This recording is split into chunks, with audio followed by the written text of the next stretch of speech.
Hello everyone, it's Vivian Asimos from the podcast you are just about to listen to, and I just wanted to give you a heads up that very soon, in about a month, we're gonna have a really big announcement here on the channel. So if you want to be able to stay in the know, please do subscribe to us.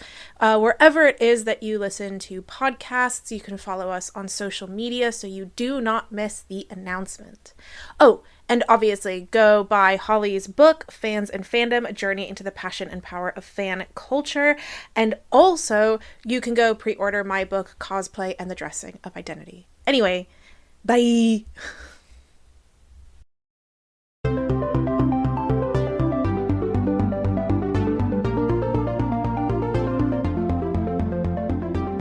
Hello and welcome to I'm a Fan of That, the podcast for all things nerdy, told through the objects that we love. I am Holly Swinyard, and I today will be your Taskmaster. With me, as always, is my esteemed assistant. Esteemed? That's not a word. I don't care. We're keeping going because I'm really pleased with this introduction. Esteemed assistant, little Vivian Asimos! We're doing Taskmaster, guys. I feel like I need to have a very silly, weird bit that you hate to lead us into this. I mean, I thought that's what I was doing. Oh, we can't do normal intros anymore.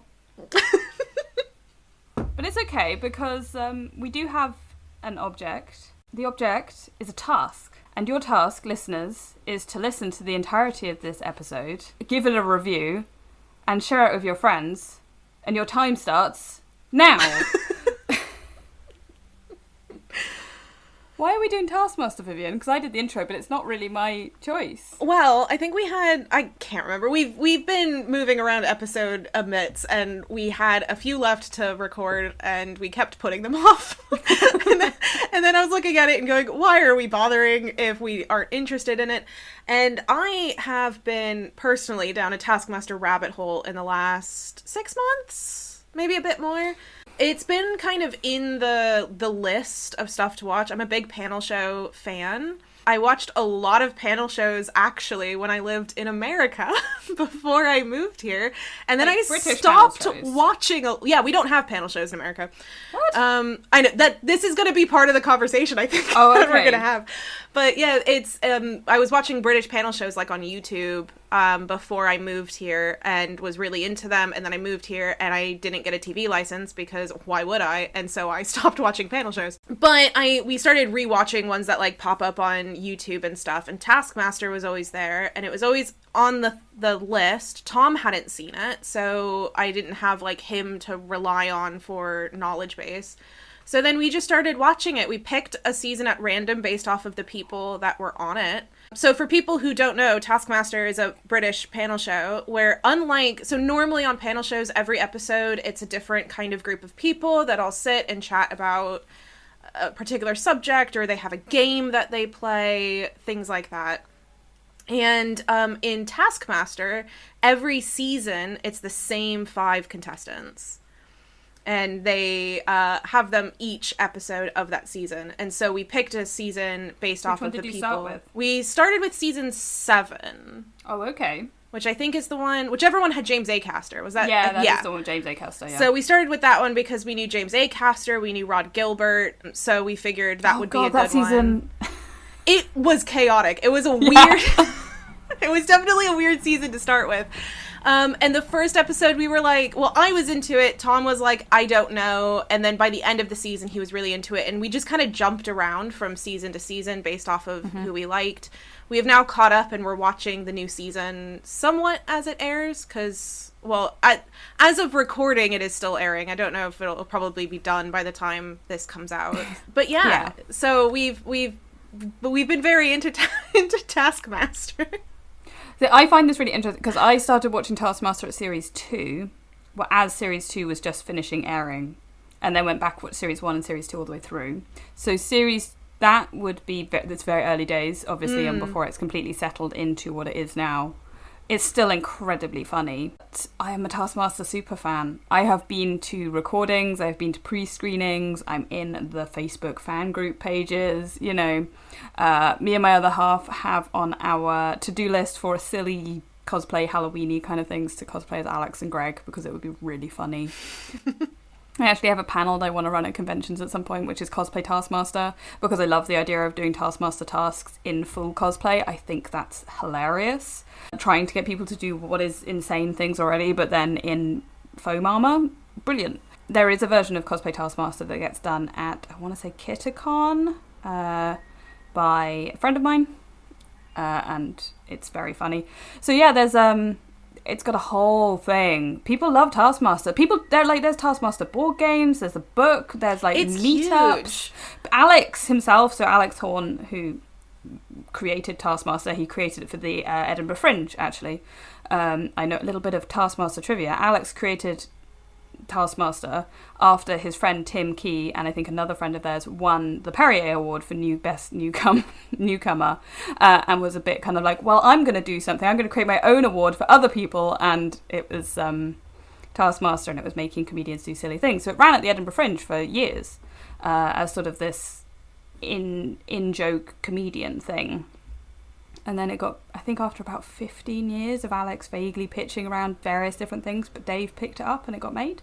So it's a long time coming, and and now it's all over the world. There's Taskmaster New Zealand, Australia, there's Scandinavian ones. I think it's Finland or Sweden has a version.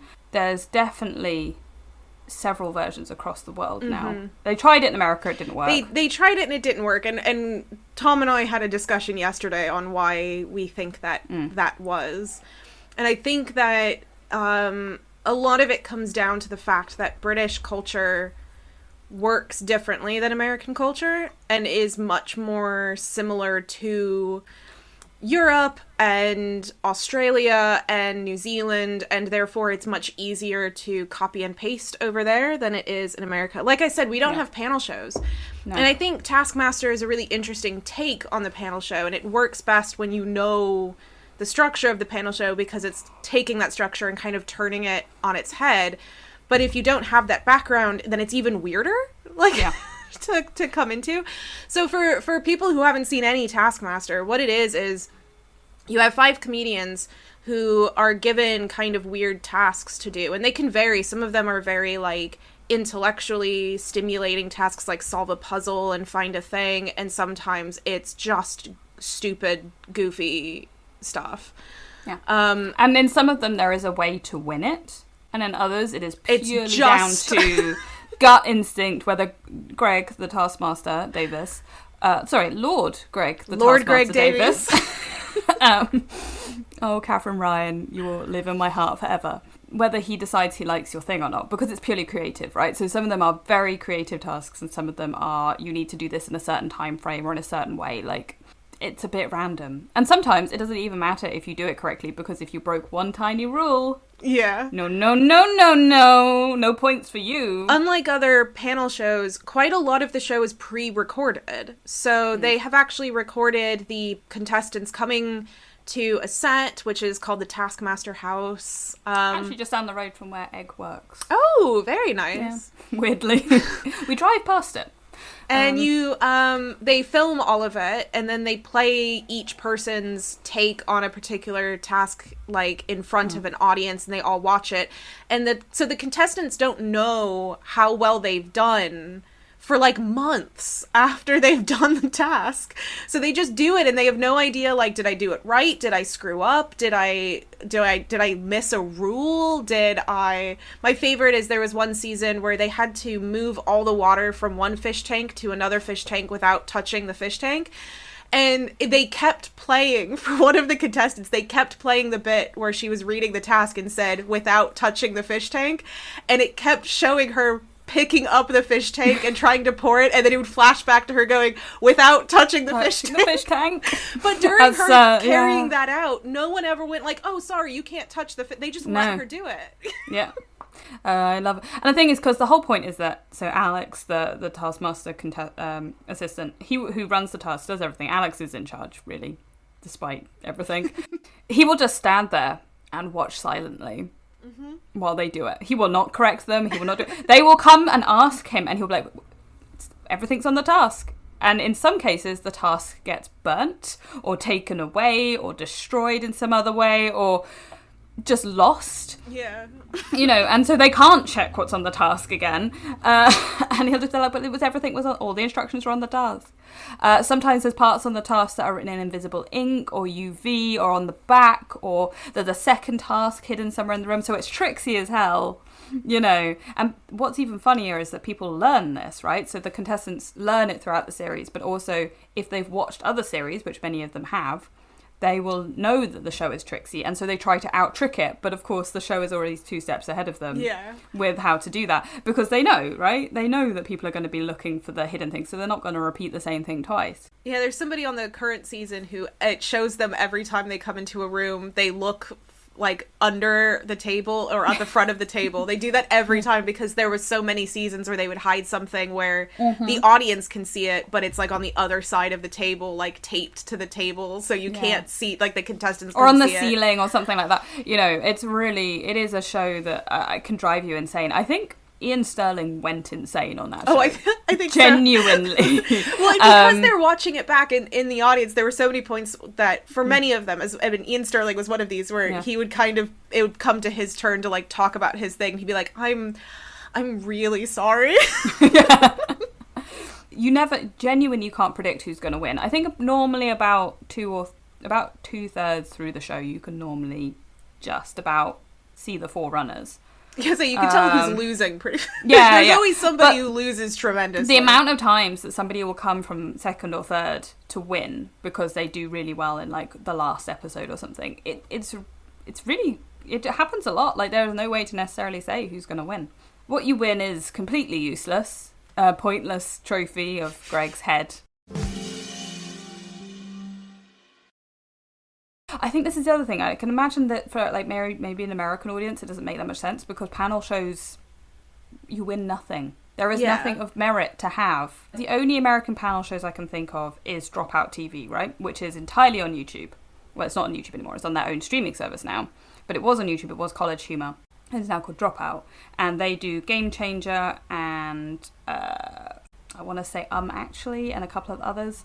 And these are equivalent of UK TV comedic panel shows with a set group of people who come in every week and do it, right? It's slightly different because they have a much smaller group of people to pick from. So it'll always have Brendan Lee Mulligan on it in some capacity, He's always there because they have their group. But that makes it funnier because, of course, it means you end up having sort of, I don't want to say storylines, but like little, how certain people are going to behave. That's kind of how the panel shows in Britain work, though. Like, you have, like, the same people all the time. That's how I knew most of the people that I've seen on Taskmaster. I knew Rod Gilbert because I had watched panel shows before, and Rod Gilbert's on all of the panel shows.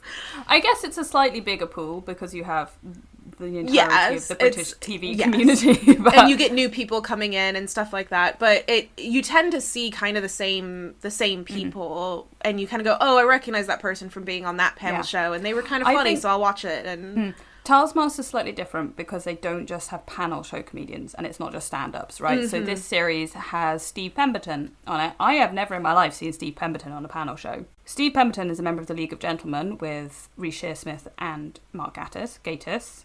He doesn't really, they as a group don't really do panel shows. I would say the only ones they've probably done is QI, which is, I guess, more intellectually stimulating than most. Maybe Richard Osman's House of Games, but again, that's not I wouldn't necessarily put that in the same category. It's more of a quiz show, right? Difficult to say. But it's interesting because you have people like him on there, as well as in previous series, people like Ardlo Hanlon, Alan Davis, who does do more panel shows and stuff. But these are, I would say, like...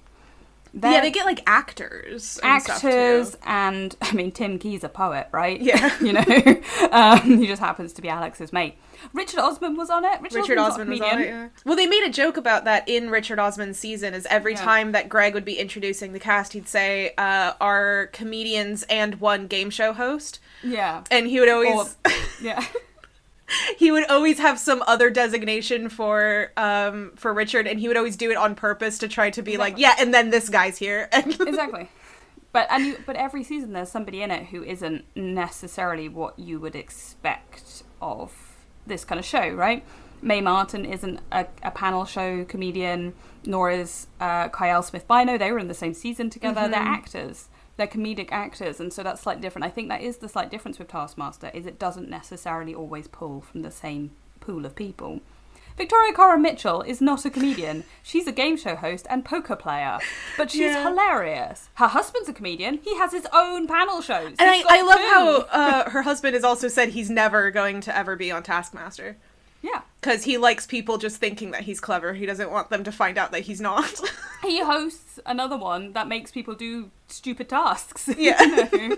But it's very entertaining to see that slight difference. Like, I think that is why Taskmaster has gained the reputation it has, that maybe some of the other... Because there is a lot, right, we've talked about this, there's a lot of comedic panel shows in the UK. Yeah. I can list maybe 10 off the top of my head. Not all of them are currently on TV. But you've 8 out of 10 Cats, and 8 out of 10 Cats Does Countdown are 2 different shows with the same people. Right? You've got like Mock the Week, which isn't on anymore, but you know, Mock the Week, Have I Got News for You, Never Mind the Buzzcocks. Would I Lie to You? Would I Lie to You? Oh my god, I'm trying to think of any others. Oh, Whose Line Is It Anyway? All of these, a lot of them start on radio as well. There's a lot on Radio 4. Let's say there's even more on radio. Yeah, absolutely. I am a sucker for a Radio 4 panel show, not gonna lie. Bring me the news quiz, feed it into my veins. It's a British institution, the comedic panel show. We love it, and I don't know why, but they've been around a really long time. I would say probably since the 60s, maybe? Probably since you kind of think... The Goon Show is not a panel show. Round the Horn is like a sketch show. So maybe the 70s, maybe a bit later. Somebody who's a Radio 4 historian, please tell me. But I can imagine it comes from that sketch show, music hall, variety background, right? It's variety viewing, isn't it? It's easy watching, it's funny, everybody can kind of get into it in some way or another. It fits the same mould as music hall skits and comedians and magazine programs and all that kind of stuff.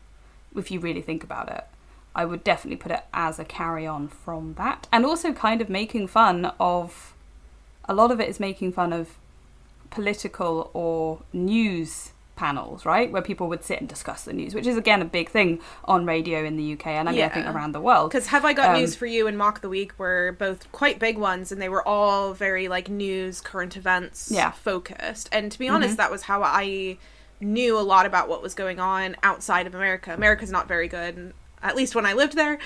It was not very good at telling you about what was going on in any other country. And exactly. Britain is still not great, but it's a lot better.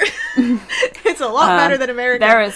There is a reason why we have the World Service, and yet people don't listen to it. People should listen to the World Service every so often. It's actually good, and they have some really good programs on there. There's a really great podcast coming out of the World Service at the moment. Just saying, just if you're interested in international news and politics, but also don't just trust the BBC. Get your news from multiple sources. I don't hate the BBC. I'm not one of those people. Clearly, a big fan. It has issues. We'll criticise a lot, but it's better than the alternative. Ooh, let's not go there. But back to Taskmaster. I think it's very telling that there has been a raft of programmes that kind of emulate it a little bit. That style of the having a group of comedians who stay for the whole series, are doing kind of challenges, but it's more freeform. It's more like letting them do what they want to do. Talking of David Mitchell, it's David Mitchell's Outsiders, which I have binge watched all of. It's very, very funny and very, very good. It's a similar kind of programme, except with camping. The idea is that they've survived the apocalypse and they now have to reform society doing various inane tasks to win scouting badges.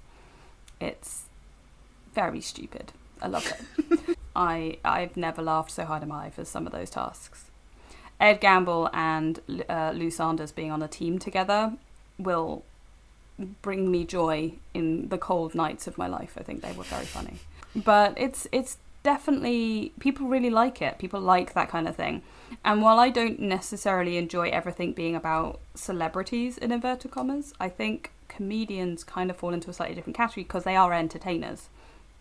It's not just like Celebrity Love Island or whatever. These are people whose job it is to be entertaining. And so putting them on the next panel show where they'll be entertaining is they're clowns, right? They're our little court and the jesters. tasks, Dance for me, funny man. And the tasks are often designated in a way where you can get something very funny and very ridiculous out the other side. And so it really caters to that mindset of like, let me do the weirdest, strangest, funniest thing that people won't see coming. Taskmaster has a fan base that is beyond any fan base I've seen for this kind of program, right? People go to, like, so I think it was last year, maybe the year before. It's definitely happened on multiple occasions where Alex has set a task to the general public and people have done it and found out where the big Taskmaster picnic is and all gone. And thousands of people go and have a big picnic together because they solved the task and got the location or whatever. People, like we said, have Taskmaster parties and dress up as these characters or characters in inverted commas. Because Greg and Alex, the versions in Taskmaster are characters. I was about to say, they play up a caricature of themselves. Yeah. Greg knows what he's such a good host in that sense where he kind of plays into a role. And Greg Davies used to be a teacher, and I think that kind of comes out quite a lot in the way that he deals with the contestants. He wrangles them, but he can also play with them. And, you know, one of my favorite, very teacher Greg Davies moments was James. Yes. James Acaster had a kind of outburst where he said, "Oh, just open the box, you pussy." And Greg pulled him to the side, and he's also this huge man. Just something like 6'8". He's so tall. Yes, so tall. So he's like towering over James and has this very low, quiet, stern teacher voice of like, we're not gonna do that again. Are we gonna do that again? No. He's like, no. He's like, say you're sorry. I'm very sorry. Yeah, he's 6'8", so he's over 2 meters. He's a tall man, and he's big. He's big set as well. And I think he definitely uses that kind of presence to carry the Taskmaster as a figure to be this kind of grandiose caricature of this guy who wants to make people do silly tasks for his amusement. When really all he does is he shows up at the recordings and Alex has done everything. Yeah, it's like, and I mean, Alex is funny because Alex is clearly incredibly intelligent. Oh, yeah. And just a really funny man. And he really plays up that he's kind of weird and goofy and he's got this slightly odd personality. Like, he really leans into it. The dynamic of the show, I think, really makes it in a way that very few, it's one of the things that's commented on in other versions of Taskmaster as well around the world is like not necessarily, like maybe one or other of them not being quite right as compared to Alex and Greg, and it's quite interesting to see them falling into the dynamic and working out their own dynamics. Like, I like the New Zealand one as well. I think it's very funny because New Zealand has a very similar sense of humour, really, and they have really the assistant character is much even more played up than Alex is, whereas the Taskmaster's softer in that one, but it's still very funny and it still works quite well. But it's definitely different, and I think having to do it slightly differently in every version, you couldn't recreate what Greg and Alex have, because I think it also helps that they're clearly very good friends, right? The fact that they go on holiday together, like in actuality go on holiday together, like Greg goes and does stuff with Alex's family, it's kind of adorable, and it's like that they're very close, and I think that makes it even more entertaining that friendship came through this show. They weren't really friends beforehand, and now they are. Yeah. And it's like, that's really sweet. And they obviously get along very well. There is something about it. They've just hit some magic, because clearly people love it. People love trying to bet. I think people genuinely bet on who's going to win. There's always like conversations about it, who likes what character, like which person in the show, who, what blah, blah, blah, all this kind of stuff. I will definitely say there are some Taskmaster fans who think with certain parts of their genitalia, shall we say, and need to... isn't that fans? Really. At the same time, it's very funny. Like, I love the series of Lisa Tarbuck. Yes. It's so funny. She is... So again, Lisa Tarbuck is not really a comedian. She's a radio host and an actor. And she's very funny and very stern. And she genuinely feels like the best head teacher you ever had. Right? Her vibe is that of like a stern headmistress at a girls' school who just goes out and goes, let's have a jolly, girls, let's go play hockey. And she also had this wonderful lovely attitude of every once in a while, she just could not be bothered with a task. And you could tell from she would read the task and be like, I'm not fucking doing this. Yeah. And she would just do something so weird and ridiculous and not care if she won or lost or broke the rules. It was just like, I just don't give a crap. I think also Taskmaster and I think this is partially to do with the people making it as well. Well, it must be everything to do with the people making it, but they've obviously listened to fans and stuff. But they have an incredibly diverse group of people who go on this show, and they really platform older women, which I think is just wonderful. They have had a lot of older women, but also like a lot of people of colour, a lot of people with disabilities of various things. They've had various gender contestants as well. Like it. So easily using Mae Martin's correct pronouns on the show without any issue whatsoever. And I also loved, it wasn't until I think they were announcing the latest season and we were watching here's who all's gonna show up on the thing. And I turned to my husband and I went, have they had a person of color on every single season?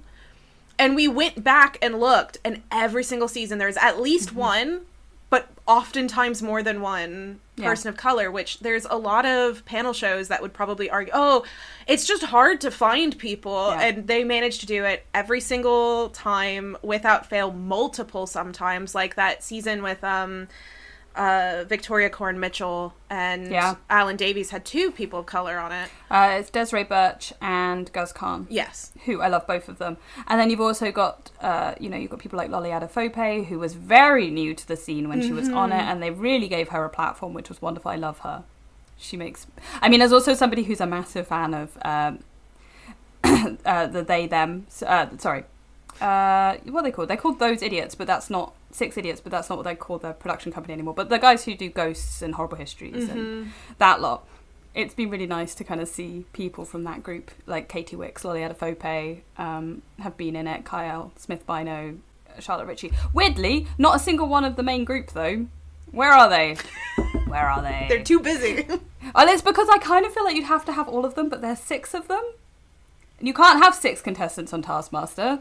So who's not coming? It'll be Simon Farnaby because he's in Hollywood now. Some of my favorite things that has happened from Taskmaster is social media taking it into different areas.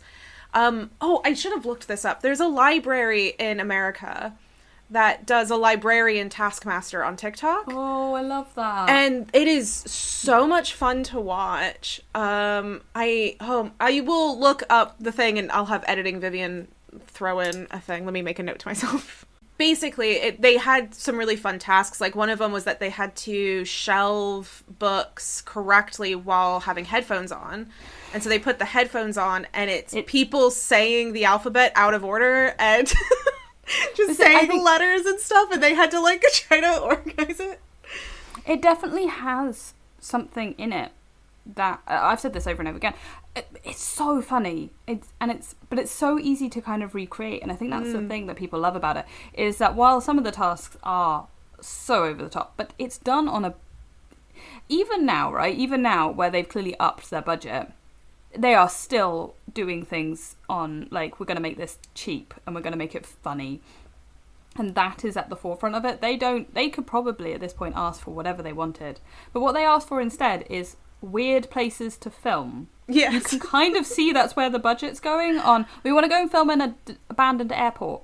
Or, we want to go and film at a plane museum. Alex, I think, likes planes. Or a massive warehouse in one. Just really weird stuff. They're currently filming, this series is on somewhere in the middle of the countryside with a river. They're doing stuff. Yeah, they're just doing a bunch of shit on, a river and a big field. And, Yeah. There were some horses. That probably weren't meant to be there. No, I think they said in that episode they didn't know that the horses were going to be in the field at the time, and they were just guess we're just doing this anyway. Yeah. I love the fact that the contestants often have their outfit for the series as well, that they'll give themselves a special outfit to do all their tasks in, and some people dress up and some people make a boiler suit or something like that, where they look, so they look like they're going to go in and do the tasks. It's really funny that everyone kind of chooses to have their look for the show as well, which does not carry over to the audience filming, but it's just what they film all their tasks in. This series, someone is dressed as Dracula.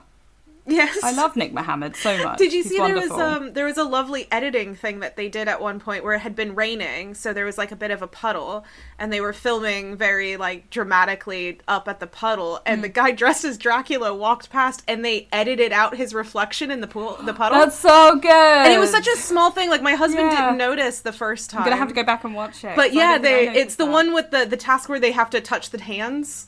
They've edited out his reflection in the puddle. Well, this is it. This is why I think it's why this show, above all else, like, I genuinely, I love watching 8 out of 10 Cats as Countdown. It's one of my joys in life. There aren't that many shows that I'm like, oh my god, who's going to be on the next series of Taskmaster? I can't wait to watch it. Like, it's on after my Pilates class on a Thursday, so I'll be like, getting back from Pilates, put dinner on the table, Taskmaster, let's go. And it's just like, it's one of those things that I don't think there's very much TV nowadays that people will tune in live for. They will be watching it because they want to be part of the conversation online. They want to be discussing the tasks, all that kind of stuff. I'm not saying everyone watches it live, but a lot of people do. And a lot of people want to be there to be like, oh my god, this task, I didn't want it spoiled. Or like, that kind of thing. It's really interesting to see something like a panel show particularly gain traction in a place that people are treating it in the same way they might do event TV in the past. You know, it's a really interesting phenomenon that they've managed to grow. So I don't know what it is. Maybe they've just got a little magic something. Yeah, I think some of it is the vibe. So, and I think this is where one of the American ones. There's a lot of reasons why the American one didn't do very well. One of which is that they changed the amount of time that the episode lasts for, so they cut out... so normally the very first task is a prize task, so everyone brings in an object, and then the winner of that episode gets to bring home all the objects, theoretically. Yeah. Which often actually doesn't happen, based off of what some contestants have said, is that they get their object back, but sometimes they don't. I really hope that the person who brought their marriage certificate got that back. So yeah, they had to like edit out so only one person brought in the prize task in the episode. Yeah, it like didn't make it's like just cut it if you're gonna do that. So they had to do all sorts of weird stuff. But one of the other things that I think didn't really translate is the relationship that people had with the entirety of the crew. So when you watch the British one, you can tell that there is a camaraderie not just between contestants, but between the contestants and Alex and the entirety of the crew, of the cameramen, the boom mic. Like, they bring them in to do the tasks with them sometimes. And so you can tell that there is that fondness for each other and that camaraderie, which I think comes from having a low budget, where it's like, it's probably the same 4 or 5 people. Yeah. Every time you get to know these guys, you get to hang out with them. Yeah. And you bring them in for the tasks and stuff. And the likelihood is that they've also met them on other programs, right? Oh, yeah. Because, again, these low-budget panel show kind of things will have their regulars. So, particularly since this was initially on a channel called Dave, because, of course, there's a channel called Dave in the UK. It's very famous for its reruns, for people who... For anybody who wants to know, that Dave is actually a subsidiary of both Channel 4 and the BBC. It means that they can rerun a lot of their programmes. The same is true of a lot of the UK TV stuff. That's kind of how it works. It's all British TV is connected to each other in one way or another through various companies. It's very incestuous and very strange that people don't realise quite how interconnected it all is. But anyway, essentially it started making Dave and other programmes, other channels on UK TV, in fact, basically started making their own stuff. And Taskmaster was one of those things. And I can imagine that the crew, a lot of the crew, particularly like the producing team, all that kind of stuff, I'm not saying, I don't necessarily know if the camera people will always be the same, because often they're freelance, just in the industry in general. But I'm assuming the likelihood is they will, exactly, but they'll probably have repeated onto other programmes, like Outsiders, like World's Most Dangerous It's the thing with most freelancers, where you do a gig with a company once and then you tend to get called on them again. So exactly. So the likelihood is that these comedians have probably met some of them before. If they haven't, the crew will all likely know each other. And so it becomes a team, right? It becomes everybody working together. And I feel that, again, is why I would liken it, like, the only thing I can think of in America to liken this to is Dropout, which is a very similar thing, where everybody on that team knows each other. They keep the same staff involved. They keep the same team going. All the programs have camera people who are working for them, all this kind of thing. So even if they are freelancers or they're working on other things at the same time, There is a camaraderie to it. They even know, like, they even talk about the names of the camera people and the producers and the runners on the show. They become as much part of characters in the shows as any of the comedians, and that's similar with Taskmaster. That there are certain people that we know their names in it, or like for one season there'll be people who you kind of see the producer a couple of times, stuff like that. So it's really interesting to me that clearly there's a want for this kind of comedy in America, but it's coming out of self-produced, what was initially on YouTube, because that's really interesting. Recently, with the Dropout team met Alex and lost their minds. They're clearly big fans, and it's very sweet. And Alex is clearly a big fan of theirs as well. So there is clearly a connection there, which is great. But I think there's you're right. It is that. It's that these people, probably because of the small, intimate nature. Yeah, I was gonna say. I think TV, a lot of it is when you have those budget and space constraints, then that kind of ends up just happening. And I don't really know if that's the same thing. Like the setting. So in the Taskmaster house in the UK is kind of a small house. Like 4 rooms, I think. Yeah, it's not even got a second story. It's not a massive place. The one in America looks like it was set on like a big mansion in LA. So the weird one with the New Zealand one is it's also a really big house.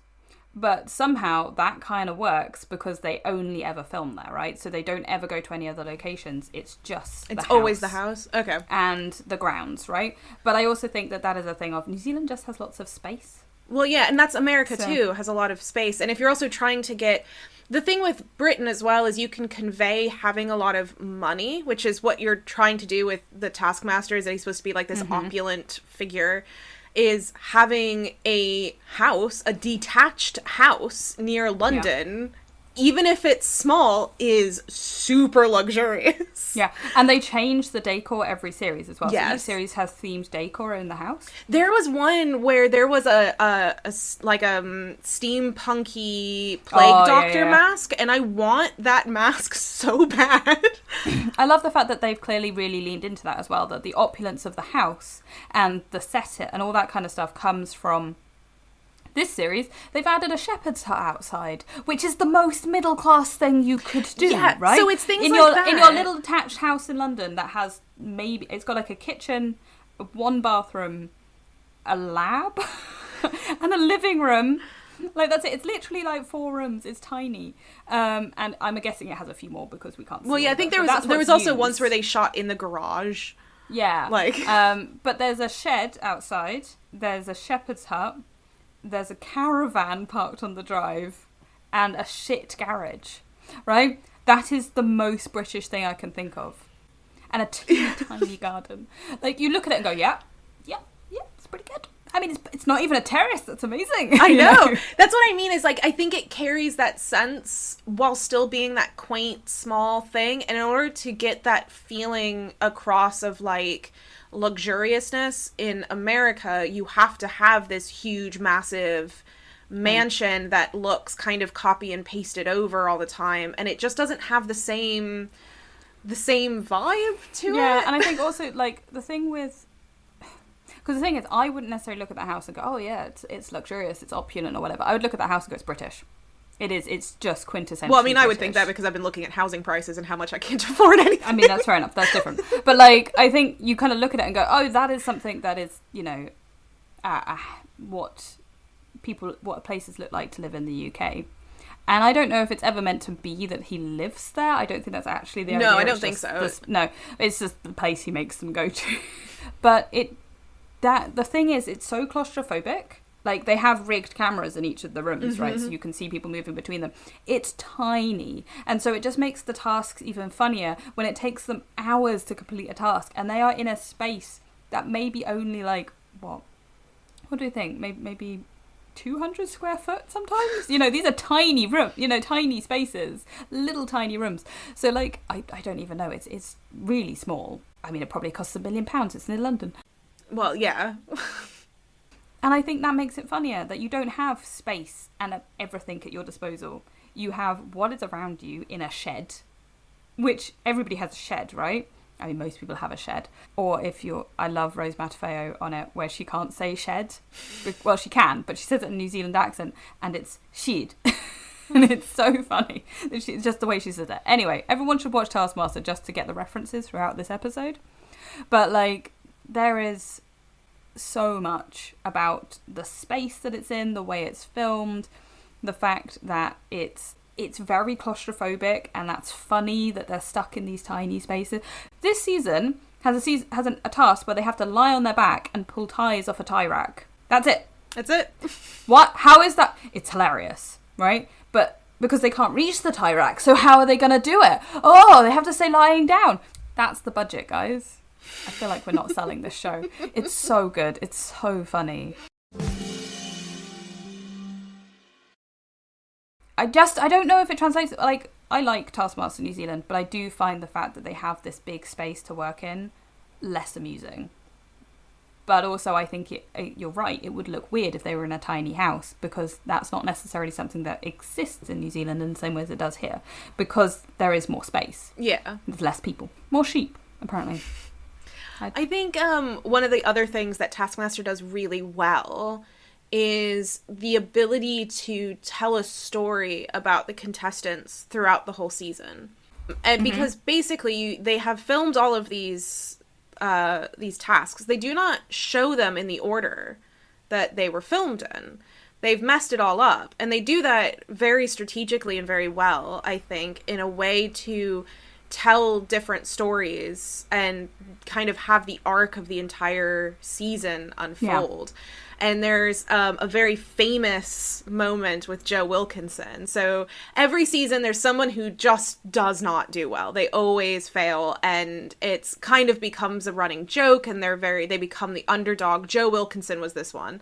Yeah. And he had this amazing moment. The task was that you had to get a potato into like a golf hole, but you couldn't touch the big like red carpet green that was around the golf hole. He just turns around, he throws the potato, one toss, it lands straight into the golf hole. Everyone else has taken ages to try to complete this task. Huge moment. Everyone's excited because the underdog did it. And it turns out he did touch the green. And it's just, you just see his face as they show it in slow motion. He does it again. And they don't tell them when they film it. So Joe has no idea. He has lived for months knowing that he did this task in like 30 seconds and being so proud of himself. He says he's like crying in the video of him completing this task, saying it's the greatest thing he's ever done. Yeah. But that moment wouldn't be as great if it had happened in episode 1. No, exactly. Because you needed to know that Joe was the underdog in order to be so excited and root for him and feel that for him, and then also feel it all get ripped away. Exactly. And there's definitely, there's wonderful moments in other series where you see the turnaround with somebody as well. Like, you see them being crap for the first half of the series, and then suddenly there's the moment where it all switches and they start winning. And it's so clever. And I also really like it when they have somebody who's very, very clever on the show, and you get to watch them essentially be dragged completely on several tasks. Dara O'Brien is a perfect example of this. Yeah. Dara O'Brien did win his series. He is weirdly, I think, like the perfect Taskmaster contestant. He was very good. He's very, very good at it. He's very, very funny. But there are moments where he completely and utterly breaks and destroys himself. And it's so funny to watch very clever people do it. Like, I almost wish that we would get someone like Stephen Fry. Probably not Stephen Fry. I don't think he'd do it. But like someone like that who's known... Like David Mitchell said, he'll never do it. Who's known for being clever. I think the closest we've gotten is Victoria Coren Mitchell. Who is wonderful. So clever. Well. And the thing is, she did so poorly in that whole season. Watching her learn to ride a bike live on television is spectacular. She's not like that overtly goofy. I mean, she is, but in a very different way. She was still beautiful in that show. She was one of my favorite contestants in that season. She's so good. My favorite moment is still when she made some comment about decorating an inhaler, and Greg went, "Oh, did you ever decorate your inhaler?" Like laughing, and Victoria goes, "Yeah, I did." And he's like, "Oh shit." like making fun of her for this. But there's, after episodes of this very clever woman, we all know that she's really clever, just not doing very well. And then suddenly there's a task where they have to work together as a team to solve a riddle, and she does it entirely on her own. She has half the riddle, and she solves it all on her own. Yeah. It's amazing. Watching that is astonishing. And you suddenly see people, like, what I love about Taskmaster particularly, it's actually one of the things I really like about Richard Osman's House of Games as well, which is not, it's a panel show, but it's not necessarily a comedic panel show. But it's showing different types of intelligence. Taskmaster and Richard Osman's House of Games are both very, very good at showing how different brains work and how different people think, and how you can be very, very clever in one way, but if you do not have a certain set of skills, or your brain just doesn't work in a certain way, you're not necessarily going to succeed at something else, but you will succeed at this thing, or you'll find a way around it, or you'll figure something out. And I absolutely love that they celebrate that they show that not everyone thinks the same, that not everyone will process things the same. 5 people are essentially presented with the same situation, and they will all, for the most part, tackle it differently. Yeah. Even if it's obvious how you should tackle it to you, the person sitting at home. And maybe 2 people will do it the same, but it's never been that everyone across the board does it the same. My favorite thing is that Alex Horne said at one point that they were very, very early on debating on having a bit where they showed how the task was quote unquote supposed to be done. But he decided very quickly that wasn't a good idea, because he didn't want to have that idea of that there is one right way to do this. That what is beautiful about that show is that you get 5 completely different approaches, and some people really like reading the task in a strange way. So that Joe Wilkinson one, where you're not allowed to touch the carpeting around the golf green, you can just move the green. So if you don't touch it, but you use like a stick to like roll it up, then you can get right up against the hole. Yeah. And then other people are just tossing it, like both of them are completely valid ways of approaching that task, but one of them is thinking a bit, differently about it. And I love that you kind of showcase all of those different ways of approaching things. And I also really enjoy the fact that what they do is open the floor to, because Alex never explains everything, right? Alex will never give you everything. The likelihood of him having hidden something in the space that you can complete the task for, or something like that, or there being an extra piece of information somewhere, all of these things, they often hide the solution for the task in the environment. Mm-hmm. And some people will see it, and some people might even clock it, like the one with Morse code balloons. Yeah. They might be like, oh, that looks like Morse code, and then completely ignore it. Like, they would get so close because people aren't necessarily expecting it, or they're not looking for it, or they are over-analysing it to be like, no, it can't be, though. I'm clearly wrong. Yeah, I think there was one where the clue was that they had to build something, and there was a bunch of building material taped under the table, and there was a boat on the table that said under the table in Spanish. And one of them had picked it up, and he went, oh, that means under the table in Spanish. And, just put it back and just kept going with the tasks. And he didn't look under the table. Exactly. And this is it. The James Acaster series is very funny because James Acaster knows every inch of that house inside out. I think James is autistic. Oh, I'm sure. Yeah, but he learned the house. And that's really telling, because you can then see that he literally zones in on things. And it's like, that thing, and it's really, really fascinating to watch his brain work in that, but also how frustrated he gets by Rod Gilbert, who has ADHD, again, diagnosed ADHD, so and this is something Rod's talked about, but clearly these are 2 very different brains thinking in very different ways, and they are pissing each other off, and it's so funny, and they must have known that going in. Probably. They're put on a team together. There was with Phil Wang, who's standing in the middle, I don't know what to do, and it's so funny. Yeah. But there was Rod Gilbert has a podcast, and he had James Acaster on, and they talked about their time on Taskmaster, and it was very funny where they apparently, because James Acaster has gotten lots of comments from people being like, oh, your joke dislike of Rod Gilbert was really funny, and he goes, oh no, I genuinely hated the guy. He was genuinely so mad. I mean, he said that it wasn't until way later when he got to know Rod a lot better that he was like, oh no, he genuinely didn't see this thing. And to James, he's like, of course you would see that. And it's just so interesting to see those different brains. I think we talked about Ian Sterling on the series as well. I think he had to go and rethink his life after Taskmaster. Because he just comes away like, I'm so embarrassed. I'm so sorry. Because he just gets so cross when things don't go right. Yeah. When people aren't listening to him. And it's really interesting to watch somebody be like, oh no, I approached this so wrong. And I mean, it's not on purpose. They're not making these people do anything that, you know, they're not happy to do and all this kind of thing. But it's a really interesting study of humans.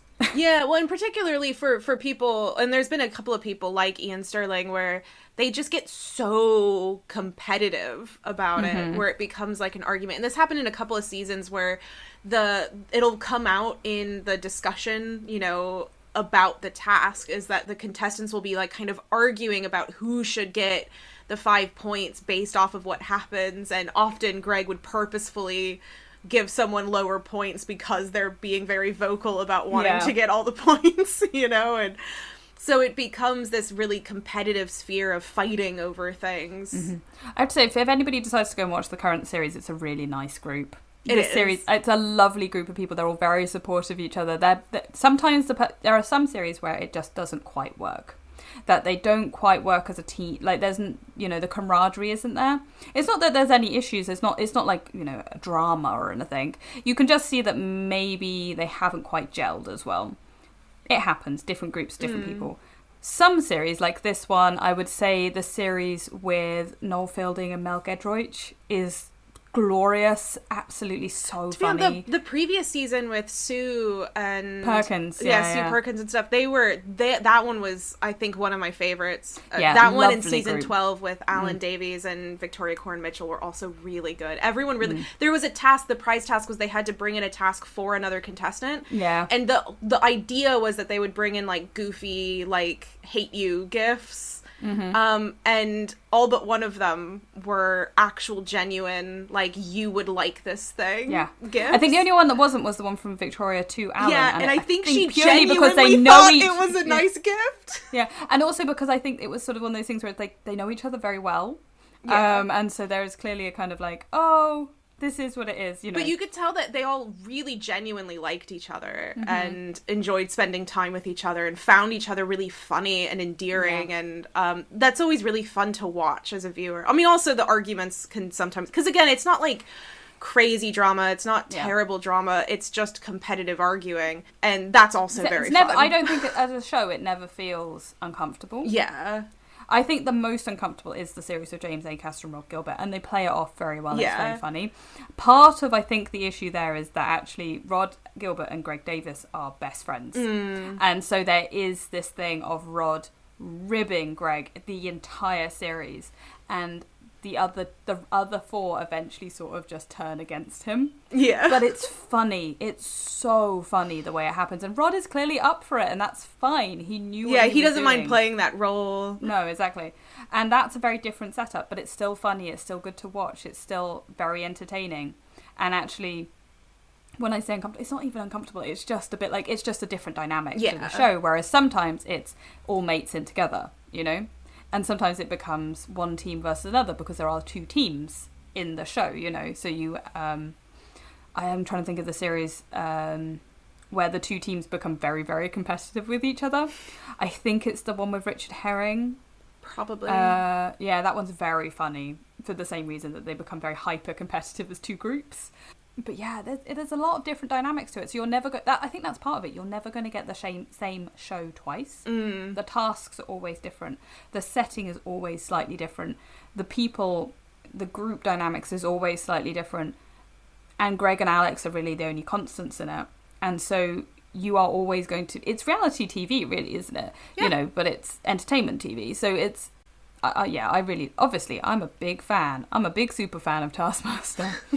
But it's lovely to watch. I think a show that really genuinely cares about what it does as well. Like, we've had 16 seasons, I think. I think we're on series 17 now. I think so, yeah. Never once has it felt like it actually dipped, particularly, or they stopped giving a shit about what they were making, or people weren't excited to come on it. Because now they do the New Year's special as well, which is never comedians. It's sort of just entertainment people, and it's a one-off. And even that, everybody who goes on it really cares. Everybody who goes on it gets a bit competitive and really wants to do well and loves being there and all that kind of thing. And it's still entertaining to watch. I mean, it's a slightly different vibe, but it's still very much the same thing. And I think that's incredibly clever television to do that.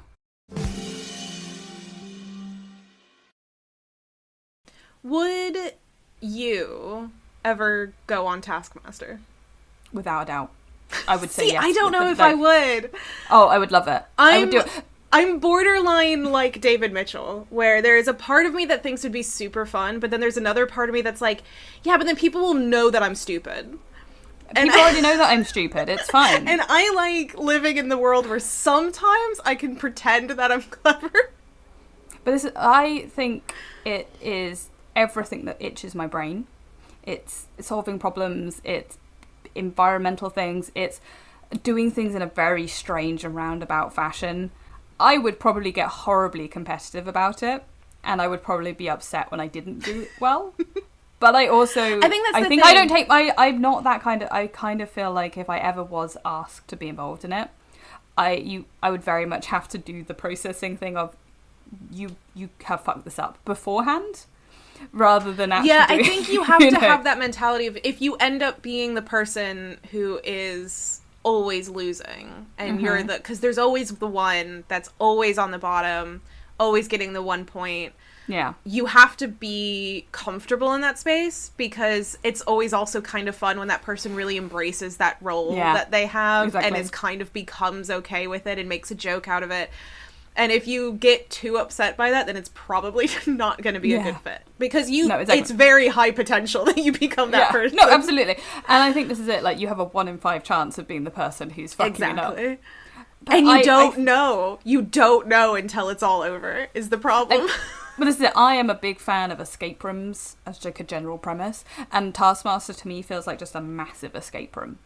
Like, it's just the same thing. And so I love the idea of doing it. I think it would be so fun, and I think it would be fun to be bad at it, you know. I think it'd be frustrating to be bad at it, but particularly when you get a task that's essentially just be creative, do something. Like, that's the sort of thing where it's like, I just love the idea. I would 100% say yes to being on Taskmaster. Were I ever entertaining? Yes, I mean, obviously enough. this is very hypothetical.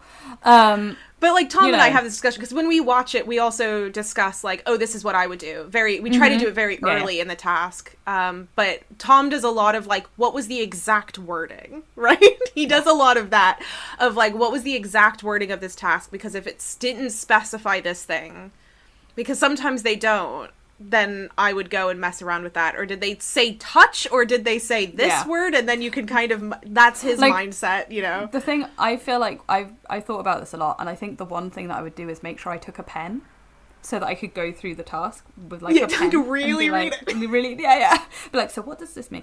I would have to read it like 2 or 3 times to like really be like, okay, what can I do here? But I also think, as somebody who's played an awful lot of tabletop role-playing games, there is a way to bend every rule in the book. Oh, yes. And they purposefully phrase things. You can tell when they don't want you to do that, when they have, like, 8 different, like, contingencies of, like, you are not allowed to do this, or this, or this, or and anything that could be construed as doing that. Or... Exactly. And it's because that somebody has done that in the past, right? So the one in Series 2 where Richard Osman has the grammar argument about, like, how the sentence should be read. And he does it differently to everyone else because he decides the sentence can be read differently. Yeah. And there is nothing in the task that even they go and ask Susie Dent, famously. Do. Somebody knows a lot about grammar. She's the dictionary lady on Countdown and very, very an incredible linguist. And they ask her if it can be read like that. And she basically says, I mean, it's a slightly odd reading, but yeah. And so they now have it that like every so often they'll have a massively ridiculous phrasing to a task to see how people take it and do it differently, you know? My favorite are things like, you can't touch this with your hands, you cannot wear gloves, or anything that could be construed as gloves. It's like how specific you have to get. And they think it, they really do think it over. And, like, do something astonishing with this duck or something. Yeah. It's like, what does that mean? There was one in the recent season. Oh, I'm trying to remember the phrasing. It was something like, oh, you had to, like, break something or... Oh, I can't remember. Oh, but it was yeah. something really strangely phrased in a way where I was like, oh, I could just call someone and pretend to, like, give them, you know, bad news, or, like, it was, like, that kind of a thing where you could do that. Which I think Catherine Ryan did that a lot on her. She would call... There was, like, a whole thing where she, like, totally fucked up her family by pretending a lie, and then somebody on there was like, well, that's why I cheated on him, and she was like, oh, shit. It's very fun, and this is it, like, because it's these sorts of people who are going to be creative and out there, and comedians famously have to think very fast, you know, even if you're a comedic actor or a writer or something like that, you are going to, like, I am fully on board this season with Steve Pemberton's ridiculous brain, right? So if anyone's ever seen anything Steve Pemberton's ever made, the man is batshit Looney Tunes, I think is the way to phrase it when it comes to, like, his writing. The League of Gentlemen is bizarre. Inside Number 9 is very straight. Happy Valley, it's so straight. It's not Happy Valley, it's the other one. It'll come to me. Anyway, everything that him and Reece Shearsmith do is odd and quite scary at times. It's comedic horror in many elements. Again, if anyone knows Mark Gatiss' work, you'll know that the man, he loves the scary. The stuff he's done on the show is exactly what I'd expect from his mind, because that's the kind of person he is. I mean, this week's one where he wrote the cryptic crossword for The Guardian, astonishing. To not only, firstly, write a cryptic cryptic crossword, which is very hard anyway, but to then hide a message in it to be read on the show it was so clever. It was so clever. And he just does these things that you can go, this is a very clever person with a very strange brain. And that, I think, I would probably say he's the most likely candidate to win this series. It's him or John Robbins, who I think will win. John Ronson shouldn't be on the show. He wouldn't survive. He's a documentary maker.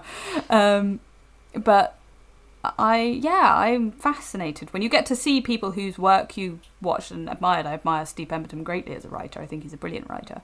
When you get to kind of see the inner workings of their brains in these very fast-paced, because often they only have half an hour, sometimes even a minute or something to do these tasks, and you get to see what the first thing that comes into their mind to do is, and that's great. It's just lovely to see how people think. And some people it's very like action first, think later, and some people it's much more considered, and other people it's somewhere in between, or some people are off in their own little world doing something very strange, not fielding. You know, these are very different ways of thinking about things. I also love the fact that we've now got to see Mel Giedroyc and Sue Perkins separately on the show, and somebody has edited their series together so that you can see that, like, Mel is like so soft and adorable and lovely and just the cutest little bean on the planet, and Sue is swearing like a sailor. For people who don't know, Mel and Sue are a comedic double act who have done a lot of things in the UK together. They were the Bake Off hosts for a long time. I think most people would probably know them. Yeah, at least from Bake Off. People outside of the UK. But it's kind of fun to see them do things separately and to see, like, how that double act works. I would really like to watch more of that kind of thing on stuff like Taskmaster, because we haven't seen that many of both halves of a double act on it yet. I think in some ways it is kind of nice to. I mean, with Mel and Sue, they were on separate series. They've been on separate, and they've also done separate things enough at this point where historically they're not quite as tight as they used to be. Yeah. But I guess the same thing with David Mitchell and Robert Webb, which is the only other like huge duo that kind of comes to mind. There are many others, I know, but it's just the first thing that popped in my head. Because the only other one I can think of is Punt and Dennis. So Hugh Dennis has been on it, but Steve Punt hasn't yet. So that. But I think in a lot of ways, having those people be separate is actually kind of nice, because you get to see them really shine on their own. But what I mean is have them on separate series. I like the fact that Mel and Sue were on separate series, but it's still kind of fun to be able to then compare and contrast. Yeah. Because it's like, I would be very interested to see another half of somebody who's already been on the show to come on and do something. But yeah, I also love the fact that they platform new people. A lot of the time it's people you've never heard of. They bring on people who you don't really know, and there's been times where Tom and I then have looked up the person, like, what are they from? Or they let's maybe watch their thing. Like, it definitely does showcase them, I think, really well.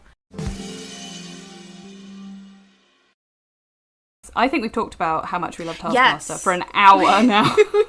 We have gone for a very long time.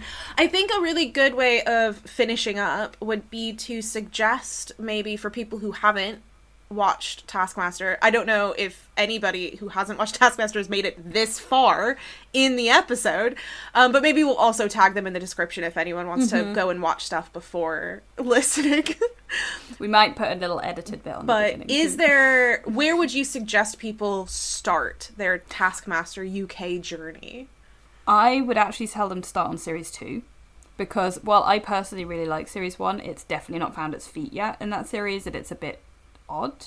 Whereas Series 2, I think the people on it are very funny. I think the teams are great. The relationship between Greg and Alex is cemented enough. It's not quite where it is now, obviously, but it's cemented enough that you kind of get this the banter between the two of them. But if you want to start in, like, the trenches, you really want to go for it, then probably the series of Jessica Knappett, which I can't remember which one that is. I think that one's season 7, isn't it? It might be season 7. That's the one with the one Rod with Gilbert and James Acaster. Exactly. Yeah, that series is wonderful. It is so funny. Phil Wang and his choice of outfit is special. I actually, as much as I like some of the one with Victoria Coren Mitchell, I wouldn't suggest watching the ones that were filmed during lockdown, because it's a bit of a different vibe. For obvious reasons, there isn't an audience and stuff. So while they are very good and very funny, it's probably preferable to watch them once you've got an idea for the show. I think Series 5, which is the one with Noel Fielding, Mel Gedroych and Lolly Adefope, is very, very good as well. That's a lovely group. Mm-hmm. And Mel's just so cute. Yeah, exactly. So yeah, that's sort of, I would definitely go for the sort of Series 4, 5, 6, 7 are really good places to start, because I really enjoy the one with Nish Kumar as well. There's a couple around that period that are just very, very funny. But yeah, Series 2 is great. But if you want that more cemented, polished, in inverted commas, finished version of Taskmaster, 5 or 7 probably would be the ones for me. I think my advice would be, if you're not really sure, all of their stuff is on YouTube, and they also have clips, so you can actually watch just a task to get a vibe, to see if it kind of fits your vibe, and then you can watch a full season, as opposed to just jumping head first if you're not really sure. Feet first, don't look, go. But they also have a lot of the episodes are up on YouTube, so you can watch wherever and for free. Yeah. So they normally release them a week after they've been on Channel 4. Yeah. So even when I was on holiday, I was watching them because you could watch them for free, even though I couldn't get Channel 4. So yeah, it's very easy to, I think, watch it for cheap or free. So it's a really fun one for people who are, tired of paying for various streaming services to watch the one show that's on there. Yeah. I hope you enjoyed us waxing lyrical, I think, about Taskmaster and the show and all that kind of stuff. If you have any recommendations of panel shows that you think we might like, or if you've watched Taskmaster in other countries, it would be great to know what it's like. Not just Taskmaster New Zealand, which I've watched. I would be really interested to know what the ones in Scandinavia are like, because I haven't watched those ones. Because it's a little bit difficult to watch with subtitles. Some of the jokes don't land in the same way. But that would be great to hear about. So please do get in touch. And as I said, remember, your task is, you've now listened to the episode, to write a review and to share this with your friends. And you still have time to do that. So off you go. As always, I have been Holly Swinyard. I will continue to be Holly Swinyard, and I'll probably, maybe one day stop, but who knows? I have been Vivian, and I will think about whether or not I will continue to be Vivian. My time starts now. Bye, guys. Thank you very much for listening. Bye! Thanks for listening. Remember to like, review, and subscribe wherever you listen to this podcast, and do give it a share. Tell your friends, family, and fellow fans and get the word out.